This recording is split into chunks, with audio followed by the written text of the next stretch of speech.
पूर्णमादाय पूर्णमेवावशिष्यते. ओम शांति शांति शांति. सुप्रभातम. गौरवनीय महासंघरत्नैः अवसरैः वंदनीय उपकुलपति तुमनी, पूजनीय पीठाधिपति तुमनी, अंशाधिपति स्वामिनी, miss Rajshree Behera, director Swami Vivekananda cultural centre, Acharya Mandle Mahatma महात्म्यानि,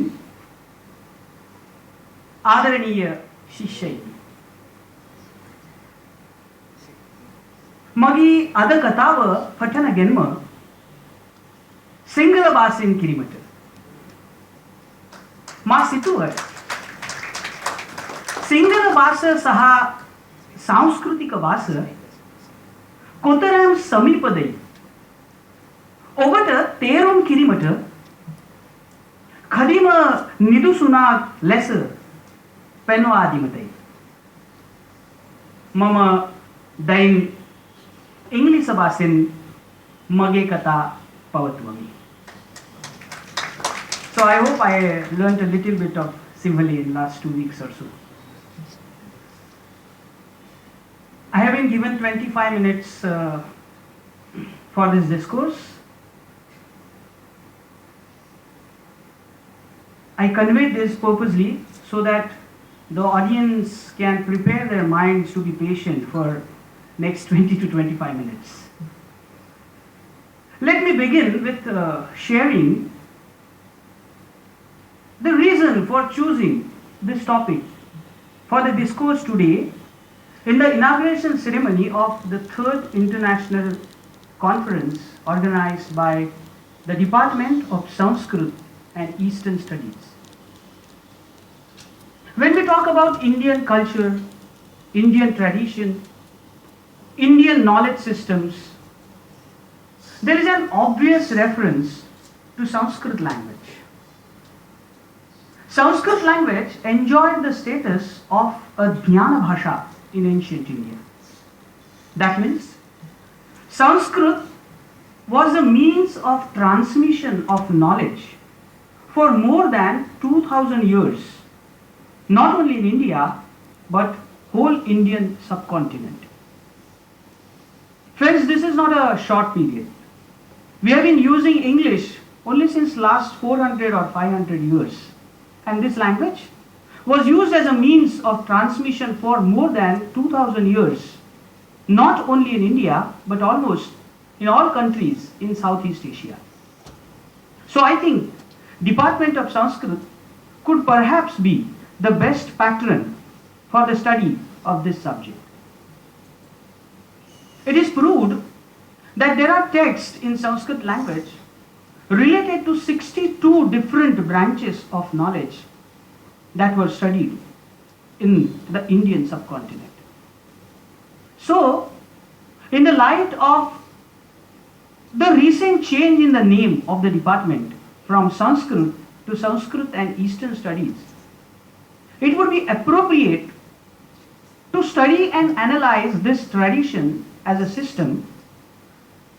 It will help us to define the scope of Eastern Studies and enhance the activities of our department.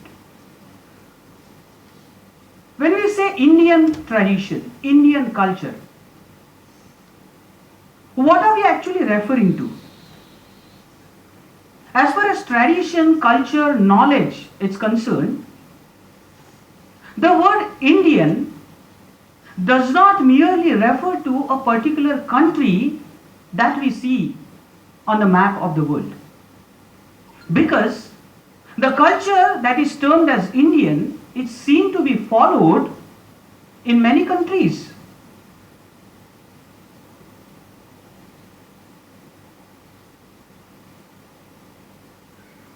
Throughout the East Asia and especially Southeast Asia. I realized this when I put my first step in Sri Lanka. I was traveling by an Uber taxi and was engaged in a discussion with Thero Gyanasena, and I referred to the Sanskrit poet Kalidasa. To my surprise, the taxi driver, who may not have studied Sanskrit, who may not even be highly educated, asked me, "Oh, are you talking about the poet Kalidasa who composed Meghaduta?" Wow, that was really a pleasant surprise for me. That means even an illiterate taxi driver knows the name of the famous Indian poet Kalidasa. So how can we restrict Kalidasa with only Indian identity? The inauguration ceremony, which took place just now, the enkindling of lamps, the shloka that was recited on that day, Shubham Kurutvam Kalyanam Arogyam Dhanasampadam Shatrubuddhi Vinashaya Deepajyoti Namostute. Sir, this is exactly what we do in any auspicious ceremony at our place. So I realized that India and Sri Lanka are actually not two different countries. Although we are separated by an ocean, there is a continuity in our culture. So when I say that I represent Indian culture, in a way, I also represent Sri Lankan culture, isn't it? And every Sri Lankan is culturally and traditionally a representative of India as well. And we find this cultural homogeneity in all countries, right from Afghanistan, Pakistan, up to Malaysia and Indonesia. There are so many similarities in our beliefs, traditions, customs, including countries like Nepal, Bhutan, Thailand, and of course, Sri Lanka. So, the reference to Indian culture in this topic is not merely to a particular country, but the culture and tradition that was prevalent in all countries which we can see on this map. So what was the process of assimilation and dissemination of knowledge in our tradition? Before that, let's have a quick look at these terms, assimilation and dissemination. So assimilation means to take in any information, new idea, and dissemination means to spread or distribute. Simply, assimilation means to learn something new and enrich our knowledge base, and dissemination means in turn to impart what we have learned. So, it is a continuous process of learning. So what was that process in our tradition?